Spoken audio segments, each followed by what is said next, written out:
To be taken with a grain of salt. By Charles Dickens. I have always noticed a prevalent want of courage, even among persons of superior intelligence and culture, as to imparting their own psychological experiences when those have been of a strange sort. Almost all men are afraid that what they could relate in such wise would find no parallel or response in a listener's internal life, and might be suspected or laughed at. A truthful traveller, who should have seen some extraordinary creature in the likeness of a sea serpent, would have no fear of mentioning it, but the same traveller, having had some singular presentiment, impulse, vagary of thought, vision, so-called dream, or other remarkable mental impression, would hesitate considerably before he would own to it. To this reticence I attribute much of the obscurity in which such subjects are involved. We do not habitually communicate our experiences of these subjective things as we do our experiences of objective creation. The consequence is, that the general stock of experience in this regard appears exceptional, and really is so, in respect of being miserably imperfect. In what I am going to relate, I have no intention of setting up, opposing, or supporting, any theory whatever. I know the history of the bookseller of Berlin, I have studied the case of the wife of a late astronomer royal as related by Sir David Brewster, and I have followed the minutest details of a much more remarkable case of spectral illusion occurring within my private circle of friends. It may be necessary to state as to this last, that the sufferer, a lady, was in no degree, however distant, related to me. A mistaken assumption on that head might suggest an explanation of a part of my own case, but only a part, which would be wholly without foundation. It cannot be referred to my inheritance of any developed peculiarity, nor had I ever before any at all similar experience, nor have I ever had any at all similar experience since. It does not signify how many years ago, or how few, a certain murder was committed in England, which attracted great attention. We hear more than enough of murderers as they rise in succession to their atrocious eminence, and I would bury the memory of this particular brute, if I could, as his body was buried, in Newgate Jail. I purposely abstain from giving any direct clue to the criminal's individuality.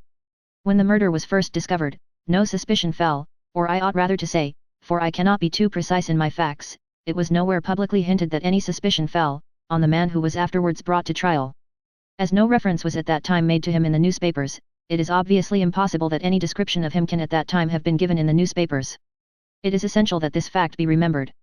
Unfolding at breakfast my morning paper, containing the account of that first discovery, I found it to be deeply interesting, and I read it with close attention. I read it twice, if not 3 times. The discovery had been made in a bedroom, and, when I laid down the paper, I was aware of a flash, rush, flow, I do not know what to call it, no word I can find is satisfactorily descriptive, in which I seemed to see that bedroom passing through my room, like a picture impossibly painted on a running river.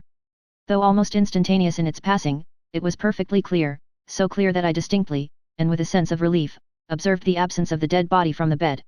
It was in no romantic place that I had this curious sensation, but in chambers in Piccadilly, very near to the corner of St. James's Street. It was entirely new to me. I was in my easy chair at the moment, and the sensation was accompanied with a peculiar shiver which started the chair from its position. But it is to be noted that the chair ran easily on casters. I went to one of the windows, there are 2 in the room, and the room is on the 2nd floor, to refresh my eyes with the moving objects down in Piccadilly. It was a bright autumn morning, and the street was sparkling and cheerful. The wind was high. As I looked out, it brought down from the park a quantity of fallen leaves, which a gust took, and whirled into a spiral pillar. As the pillar fell and the leaves dispersed, I saw 2 men on the opposite side of the way, going from west to east. They were one behind the other. The foremost man often looked back over his shoulder. The second man followed him, at a distance of some 30 paces, with his right hand menacingly raised. First, the singularity and steadiness of this threatening gesture in so public a thoroughfare attracted my attention, and next, the more remarkable circumstance that nobody heeded it. Both men threaded their way among the other passengers with a smoothness hardly consistent even with the action of walking on a pavement, and no single creature, that I could see, gave them place, touched them, or looked after them. In passing before my windows, they both stared up at me. I saw their 2 faces very distinctly, and I knew that I could recognize them anywhere. Not that I had consciously noticed anything very remarkable in either face, except that the man who went first had an unusually lowering appearance, and that the face of the man who followed him was of the color of impure wax.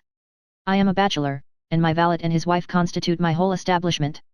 My occupation is in a certain branch bank, and I wish that my duties as head of a department were as light as they are popularly supposed to be. They kept me in town that autumn, when I stood in need of change. I was not ill, but I was not well. My reader is to make the most that can be reasonably made of my feeling jaded, having a depressing sense upon me of a monotonous life, and being slightly dyspeptic. I am assured by my renowned doctor that my real state of health at that time justifies no stronger description, and I quote his own from his written answer to my request for it. As the circumstances of the murder, gradually unraveling, took stronger and stronger possession of the public mind. I kept them away from mine by knowing as little about them as was possible in the midst of the universal excitement. But I knew that a verdict of willful murder had been found against the suspected murderer, and that he had been committed to Newgate for trial. I also knew that his trial had been postponed over 1 sessions of the Central Criminal Court, on the ground of general prejudice and want of time for the preparation of the defense. I may further have known, but I believe I did not, when, or about when, the sessions to which his trial stood postponed would come on. My sitting room, bedroom, and dressing room, are all on one floor. With the last there is no communication but through the bedroom. True, there is a door in it, once communicating with the staircase, but a part of the fitting of my bath has been, and had then been for some years, fixed across it. At the same period, and as a part of the same arrangement, the door had been nailed up and canvassed over. I was standing in my bedroom late one night, giving some directions to my servant before he went to bed. My face was towards the only available door of communication with the dressing room, and it was closed. My servant's back was towards that door. While I was speaking to him, I saw it open, and a man look in, who very earnestly and mysteriously beckoned to me. That man was the man who had gone second of the two along Piccadilly, and whose face was of the colour of impure wax.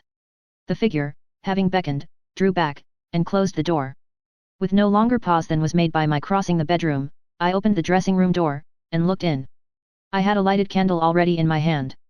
I felt no inward expectation of seeing the figure in the dressing-room, and I did not see it there. Conscious that my servant stood amazed, I turned round to him, and said, "Derek, could you believe that in my cool senses I fancied I saw as I there laid my hand upon his breast?" With a sudden start he trembled violently, and said, "O Lord, yes, sir. A dead man beckoning." Now I do not believe that this John Derek, my trusty and attached servant for more than 20 years, had any impression whatever of having seen any such figure, until I touched him. The change in him was so startling, when I touched him, that I fully believe he derived his impression in some occult manner from me at that instant. I bade John Derek bring some brandy, and I gave him a dram, and was glad to take one myself. Of what had preceded that night's phenomenon, I told him not a single word.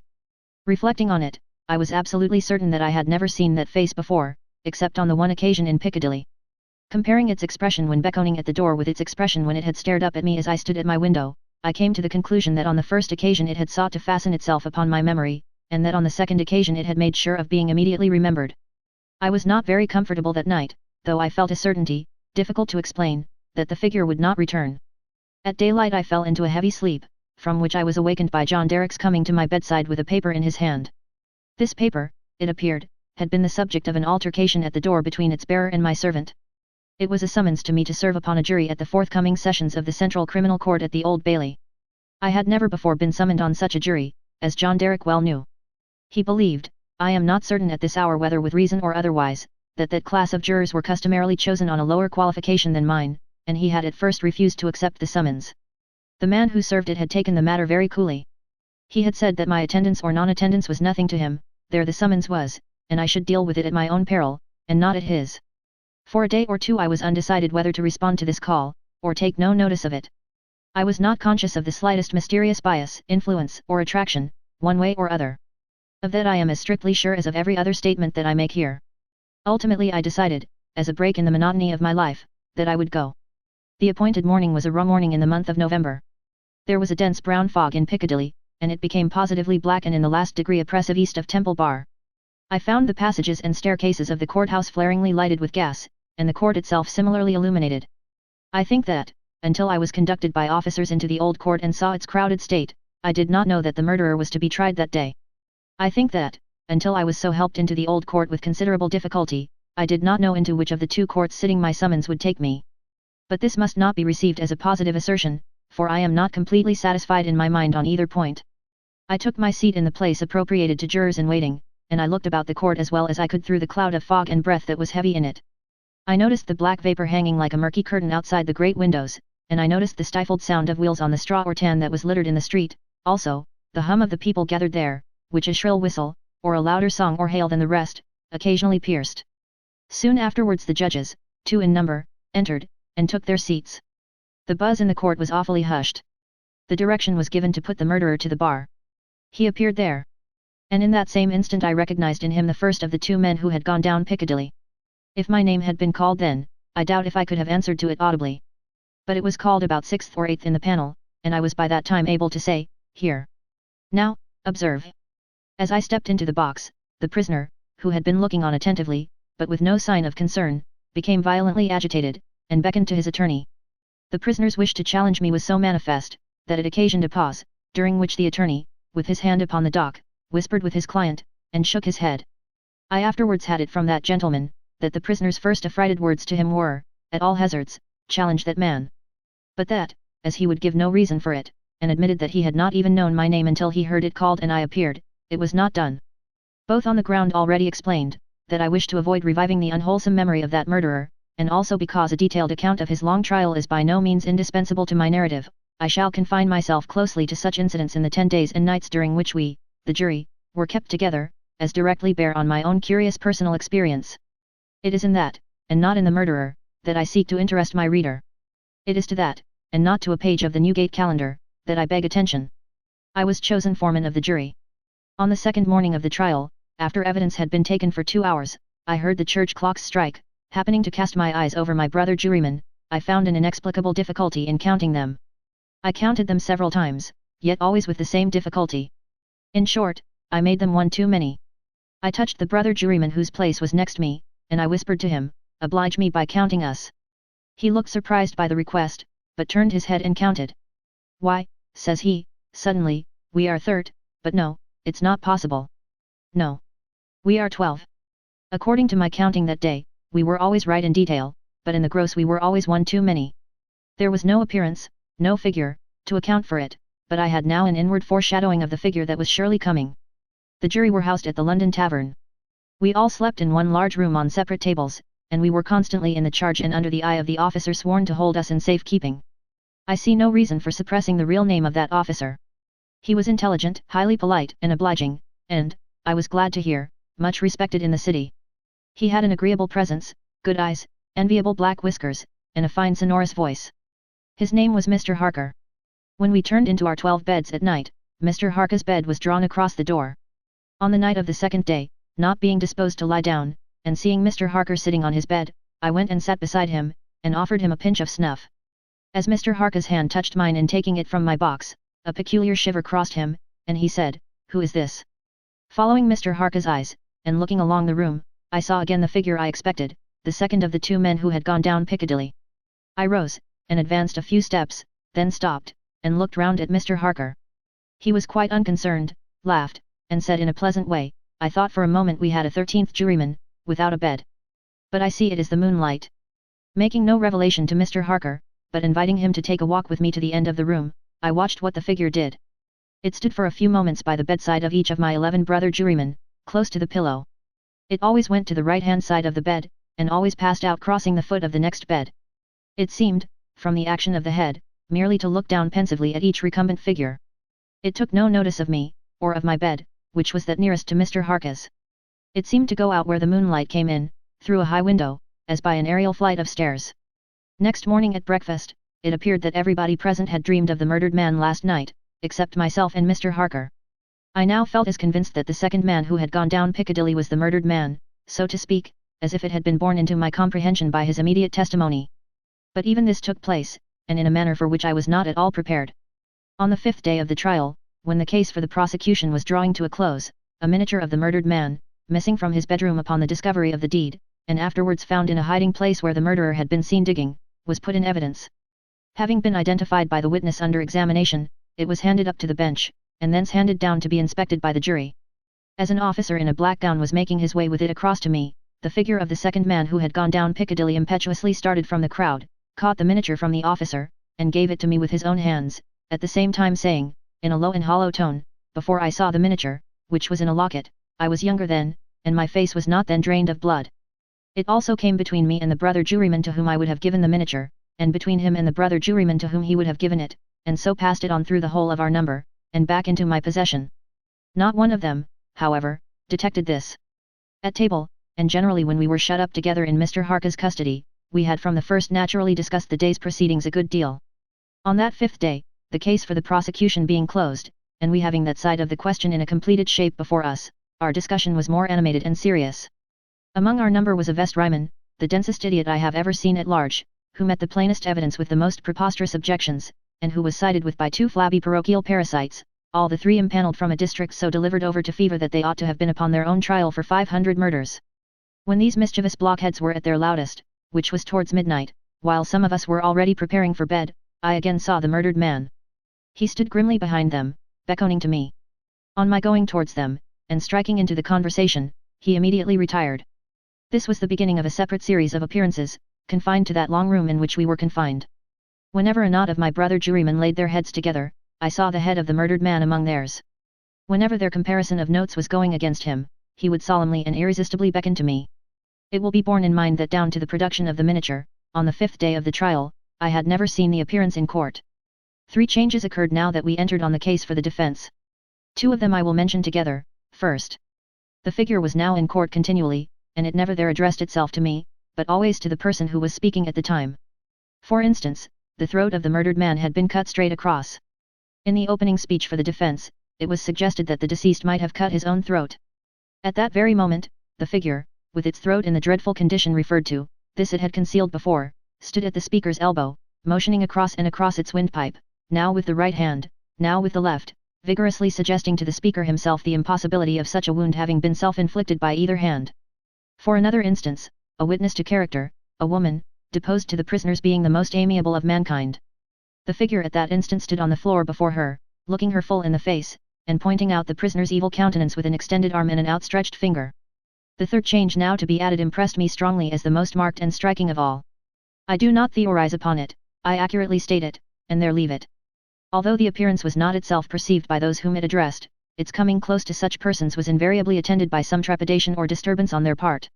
It seemed to me as if it were prevented, by laws to which I was not amenable, from fully revealing itself to others, and yet as if it could invisibly, dumbly, and darkly overshadow their minds.